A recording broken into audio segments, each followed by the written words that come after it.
लोकसभा प्रथम थर पर आसिकारु सांसद भाव निर्वाचित होइथिबा अनिता सुभदर्शिनी पट्टनायक आज सांसद भाव शपथ ग्रहण करछंती। गंजाम टाइगर स्वर्गत रामकृष्ण पट्टनायक कन्या हेउचंती अनिता सुभदर्शिनी पट्टनायक। लोकसभा अस्थायी बाचस्पति भाव भर्तृहरि महताब तांको पद और गोपनीयतार शपथ पाठ कराइछंती।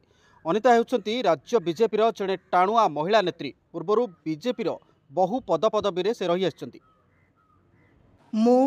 श्रीमती अनिता शुभदर्शिनी पट्टनायक लोकसभार सदस्य रूपे निर्वाचित होई ईश्वरंक नाम रे शपथ करुअछि जे मु विधि द्वारा स्थापित भारतर संविधान प्रति श्रद्धा और निष्ठा रखिबी।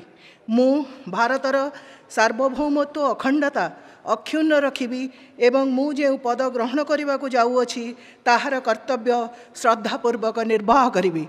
जय जगन्नाथ, वंदे उत्कल जननी।